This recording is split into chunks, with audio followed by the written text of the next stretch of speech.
Officer, can I help you? Turn around. Now. Hands behind your back. You're making a mistake. Look at me. You have no idea who you're putting those cuffs on. For 25 years, Judge Eleanor Vance had been the embodiment of federal power in Detroit. She was a jurist who did not believe in gray areas when it came to the law. She believed in the absolute weight of evidence, the sanctity of procedure, and the crushing inevitability of justice. In her courtroom, notorious gang leaders had wept when their sentences were read. Corrupt politicians had watched their careers disintegrate under her gavel. She was known as the Iron Lady of the Eastern District, a woman who had spent a lifetime building a fortress of reputation and integrity that no criminal could breach. But reputation is a ghost. It cannot stop a physical hand from grabbing your arm. It cannot stop the click of metal cuffs. And it certainly cannot stop the rush of adrenaline in a police officer who has decided, before he even puts the car in park, that you are the enemy. On a crisp, overcast Tuesday morning in October, the fortress Judge Vance had built collapsed. Not because of a scandal, not because of a legal error, but because a patrolman looked at a woman standing in the driveway of a colonial revival home in Grosse Pointe and decided she didn't fit the picture. He didn't see a federal judge. He didn't see a mother. He saw a suspect. What followed was a collision between two worlds, the assumption of guilt and the power of the federal bench. It was a confrontation that would shatter a police department, end a career, and result in a lawsuit that legal scholars are still studying today. How does a woman who has spent her life sending people to prison react when the system turns its hungry eyes on her? And what happens when an officer, drunk on his own authority, realizes too late that he has just handcuffed the one person who can dismantle his entire life? Before we step into the courtroom and the chaos of that morning, I want to ask you a question. Where are you listening from right now? We have a community of justice seekers from all over the world. Let us know in the comments below. And if you believe that nobody should be above the law and nobody should be beneath its protection, make sure you hit that subscribe button. We dive deep into the stories that matter, and we're glad you're here with us. To understand the magnitude of the mistake Officer Mark Riker made that morning, you have to understand the woman he was approaching. Eleanor Vance was not simply a resident of a wealthy zip code. She was a force of nature carved from the bedrock of Detroit's toughest era. Born in 1970, Eleanor was the daughter of the city's industrial decline and its fighting spirit. Her father, Thomas, was a union steward at an auto plant, a man who spent his days fighting for workers' rights on the assembly line. Her mother, Beatrice, was a nurse in the emergency room of Detroit Receiving Hospital. Eleanor grew up at the intersection of labor and trauma. At the dinner table, she heard stories of contract negotiations and strikes. In the evenings, she watched her mother come home with the weary eyes of someone who had spent 12 hours stitching up the victims of a city that was slowly bleeding out. She learned early that the world was not fair, but that rules were the only thing keeping the chaos at bay. While other children dreamed of being astronauts or movie stars, Eleanor dreamed of order. She wanted to be the one who drew the line in the sand. Her academic trajectory was a straight vertical line. She graduated directly from the University of Michigan with a dual degree in political science and history, burying herself in the library while her peers partied in Ann Arbor. She didn't have the luxury of wasted time. She carried the weight of her parents' sacrifices like a backpack full of stones. Heavy, but it made her stronger. When she was accepted to Columbia Law School, she didn't just attend, she conquered. She treated law school not as an education, but as combat training. She graduated in the top 5% of her class in 1996, rejecting offers from Wall Street firms that would have paid her millions to defend hedge funds. Eleanor Vance went home. She returned to Michigan and walked into the U.S. Attorney's Office in Detroit. She wanted to be a federal prosecutor. For 22 years, she was the prosecutor that defense attorneys had nightmares about. She didn't shout. She didn't theatrically pace the courtroom. She simply knew the case better than anyone else in the room. She specialized in RICO cases, racketeer-influenced and corrupt organizations. She took down sprawling criminal enterprises, dismantling syndicates that trafficked in narcotics and weapons. She was meticulous. If a wiretap had been recorded, she had listened to it 3 times. If a document existed, she had read it. Her conviction rate hovered at an unreachable 88% in contested trials. When the President of the United States nominated her to the federal bench at the age of 50, it wasn't a political favor. It was an acknowledgement of excellence. She was confirmed by the Senate with bipartisan support, a rarity in modern Washington.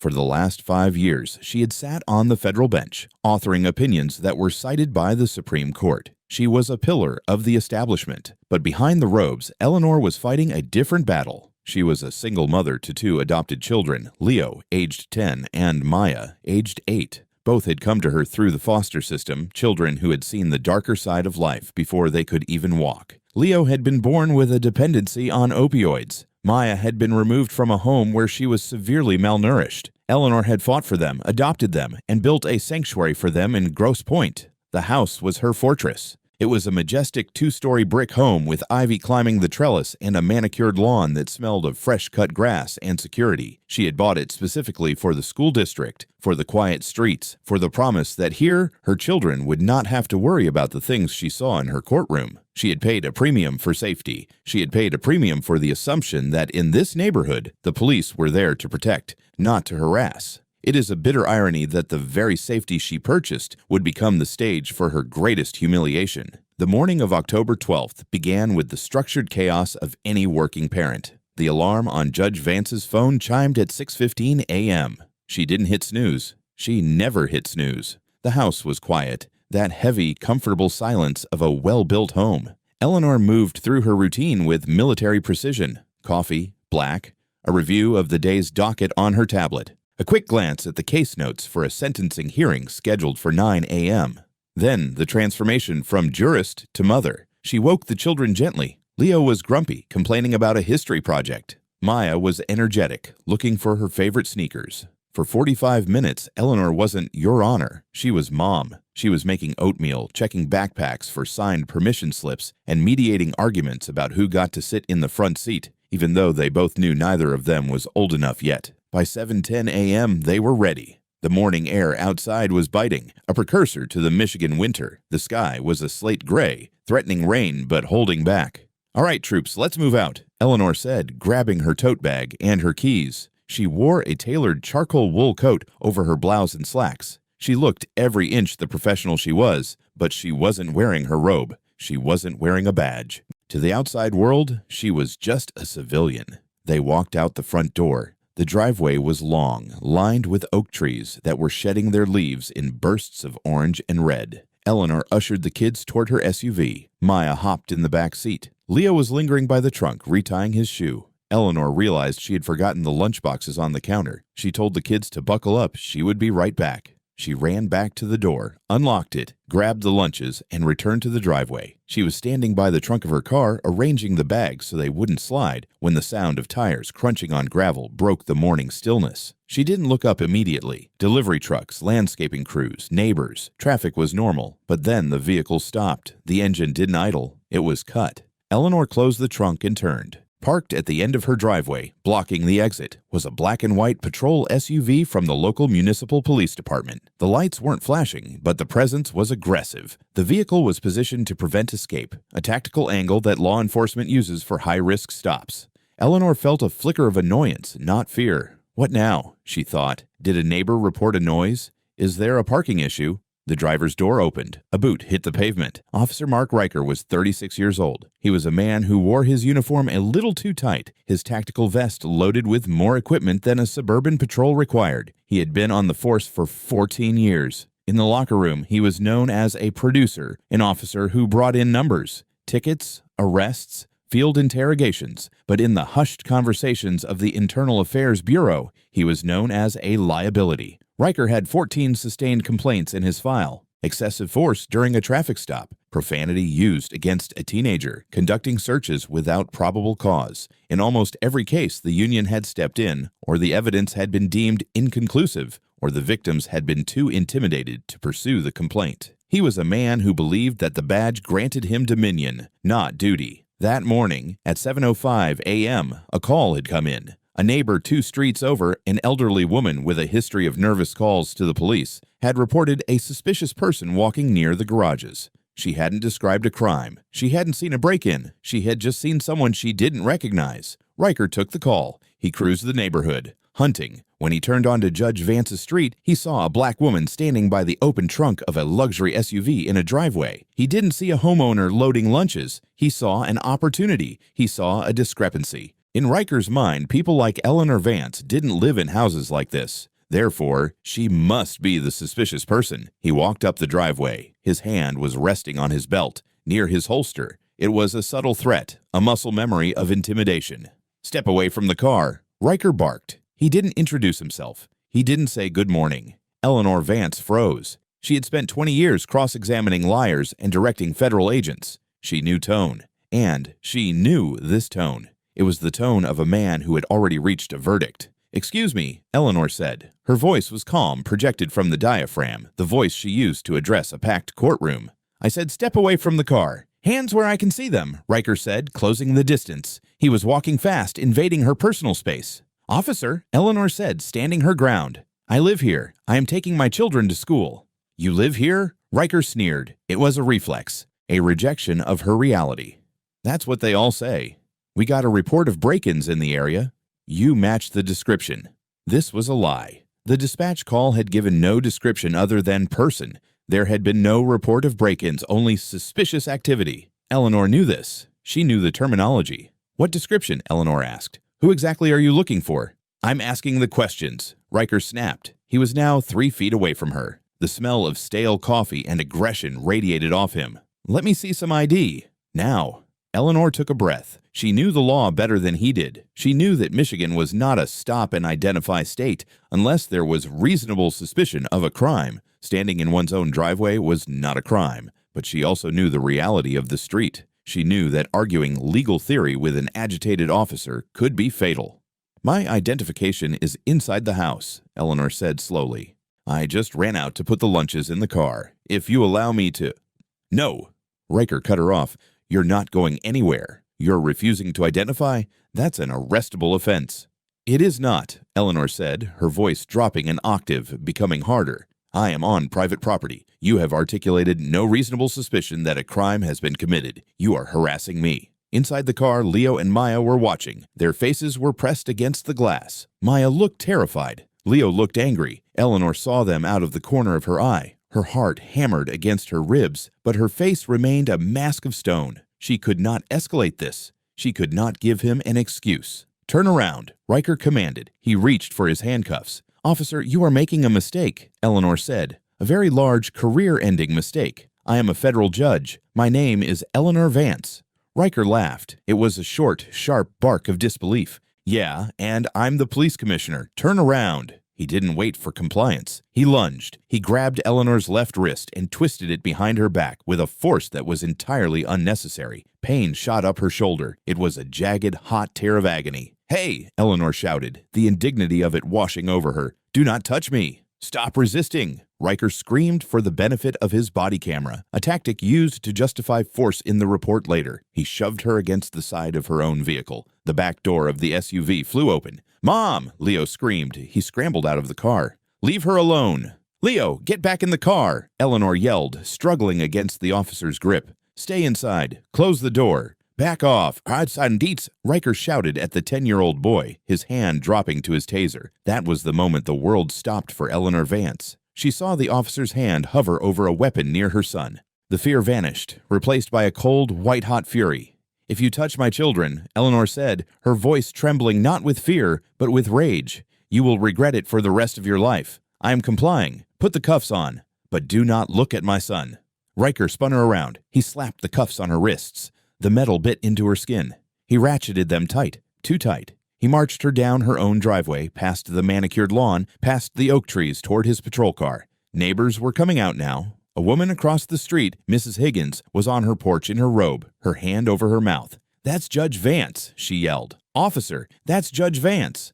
Riker didn't listen. He didn't care. He had his suspect. He shoved Eleanor into the back of the patrol unit. The hard plastic seat was cold. The cage separated her from her freedom. She watched through the wire mesh as Riker walked back to her car, looked at her terrifying children, slammed their car door shut, and then returned to his vehicle. He got in the driver's seat, breathing heavily, the adrenaline pumping through him. He radioed dispatch. 1 Adam 12. I have 1 female in custody for trespassing, resisting, and failure to ID. Transporting to station.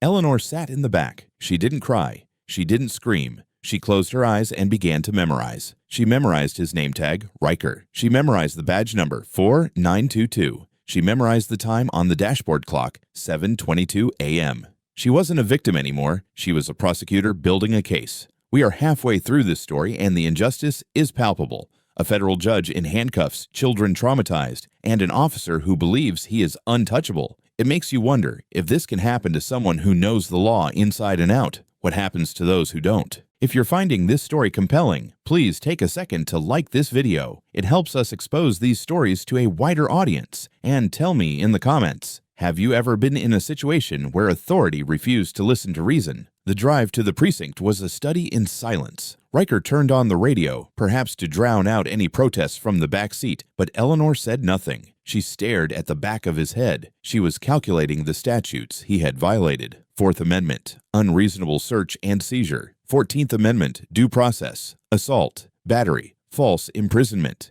intentional infliction of emotional distress. But Officer Riker's bubble of confidence was about to burst. As they merged onto Jefferson Avenue, the police radio crackled to life. The dispatcher's voice was different this time. It wasn't the bored monotone of the morning shift.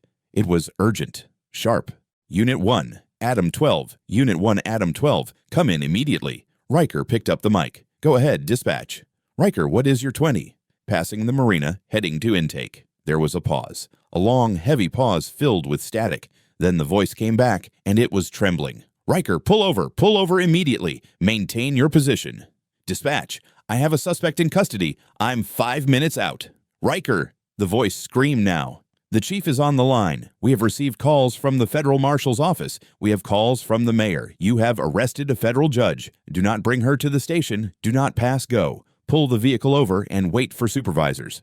Riker's foot came off the gas pedal. The car coasted. He looked in the rearview mirror. For the first time, he actually looked at the woman in his back seat. He saw the quality of her coat. He saw the steely, terrifying calm in her eyes. He saw the way she held herself, even in cuffs. His stomach dropped. It was the physical sensation of a career dying. He pulled onto the shoulder of the road. The silence in the car was now deafening. You really did it, Riker whispered, more to himself than to her. I told you, Eleanor said from the back. Her voice was ice. I told you exactly who I was. You chose not to listen. I was just doing my job, Riker stammered. You fit the description. There was no description, Officer Riker, Eleanor said. And now federal agents are on their way. I suggest you step out of the vehicle and wait. He didn't have to wait long. Within 4 minutes, the cavalcade arrived. It wasn't just a supervisor. 2 black SUVs with government plates screeched to a halt in front of the police cruiser. A sedan from the local precinct pulled up behind. The doors of the SUVs opened, and men in suits with FBI windbreakers stepped out. They moved with a fluidity and lethal grace that made Riker look like a mall cop. Lead Agent David Thorne, a man Eleanor had worked with on the cartel cases, walked straight to the patrol car. He didn't even look at Officer Riker. He opened the back door. Judge Vance, Thorne said. His face was pale. Are you injured? My wrists, Eleanor said calmly, and my children are alone in my driveway. We have agents with the children. They are safe. Nanny Clara is with them now, Thorne assured her. Let's get you out of here. Thorne turned to Riker, who was standing by the hood of his car, looking small and pale. Unlock these. Now, Thorne ordered. Riker fumbled for his keys. His hands were shaking so badly he dropped them once on the asphalt. The clatter of the keys sounded like a gunshot in the quiet morning. He picked them up, leaned in, and unlocked the cuffs. As the metal fell away, Eleanor rubbed her wrists. Deep red welts were already forming. She stepped out of the car. She stood to her full height. She adjusted her coat. She turned to Officer Riker. He couldn't meet her eyes. He was looking at his boots. Look at me, Eleanor said. Riker looked up. His eyes were wide, filled with the panic of a trapped animal. You have the badge, Eleanor said softly. You have the gun. You have the power of the state behind you, and you used it to terrorize a mother and her children because you were too lazy to ask a question.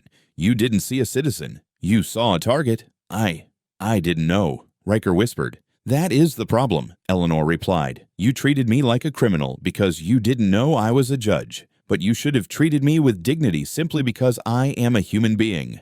The law protects everyone, officer, not just the people you think are important. Agent Thorne stepped in. Officer Riker surrenders your weapon and your badge. You are being placed on administrative leave pending a federal inquiry. Riker unholstered his gun. He unpinned his badge. He handed them over. The weight of the metal leaving his hands was the weight of his identity disappearing. The aftermath was not a quiet legal proceeding. It was a firestorm. The body camera footage was released within 48 hours. The department tried to withhold it, but Eleanor's legal team filed an emergency injunction. When the video hit the internet, it was viewed 10 million times in the first day. The public saw everything. They saw the peaceful driveway. They saw the aggressive approach. They saw the moment Riker grabbed a woman who was clearly explaining herself. They saw the terror on Leo's face. The outrage was universal. It wasn't just about race, though that was undeniable. It was about the terrifying fragility of freedom. If a federal judge could be snatched from her home, who was safe? The internal affairs investigation was swift. Riker's history of complaints was reopened.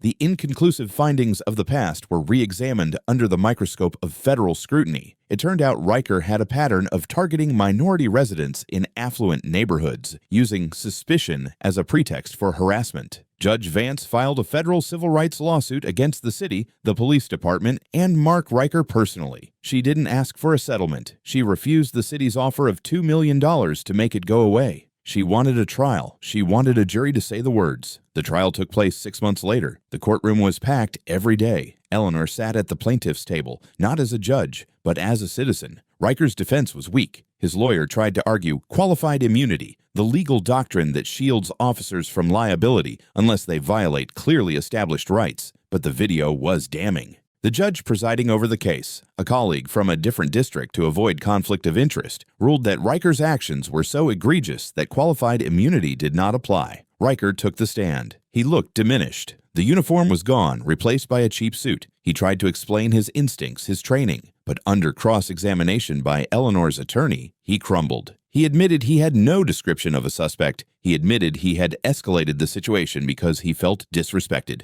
The jury deliberated for 4 hours. They returned a verdict in favor of Eleanor Vance on all counts: false arrest, excessive force, violation of civil rights. They awarded her $5 million in damages. But the money wasn't the point. Eleanor announced on the courthouse steps that every cent of the settlement, after legal fees, would be donated to the Legal Aid Society of Detroit and a fund for victims of police misconduct. Officer Mark Riker was fired. But it didn't end there. Because of the clear evidence of civil rights violations, the Department of Justice, Eleanor's old colleagues, indicted him on federal criminal charges. He was eventually sentenced to 2 years in federal prison for deprivation of rights under color of law. 6 months after the trial, life in the Vance household has returned to a new normal. The ivy still climbs the trellis. The oak trees are blooming again. But things are different. Eleanor Vance is still a judge. She still sits on the high bench, looking down at the accused and the accusers. But her perspective has shifted. When she reads a police report now, she reads it with a skepticism she didn't have before. She looks for the gaps. She listens harder to the defendants who claim they were stopped for no reason. One evening, Eleanor is in the kitchen. Leo and Maya are doing homework at the table. The trauma of that morning has faded, but it hasn't disappeared. Leo is still wary of police cars. Maya still holds her mother's hand a little tighter when they walk to the mailbox. Eleanor looks out the window at the driveway. It's just a patch of asphalt, but it's also a battlefield where she won a victory, not just for herself, but for the principle that the law must be a shield for the innocent, not a sword for the powerful. She realizes that justice isn't a destination, it's a practice. It's something you have to fight for every single day, even in your own front yard. This story forces us to ask a hard question. We cheered for Judge Vance because she had the power to fight back. She had the credentials, the connections, and the knowledge to crush the injustice. But what if she had been a nurse, a teacher, a factory worker like her father? Would the outcome have been the same? Or would she be just another statistic in a file cabinet of closed complaints? Officer Riker made a mistake by targeting a judge. But his real crime was thinking that anyone, regardless of their status, deserved to be treated with such contempt. What do you think? Was the punishment for the officer enough? And how do we fix a system that requires you to be a federal judge just to get basic respect? Let me know your thoughts in the comments below. And if you want to see more stories where the truth is uncovered and accountability is served, make sure you're subscribed. We'll see you in the next video.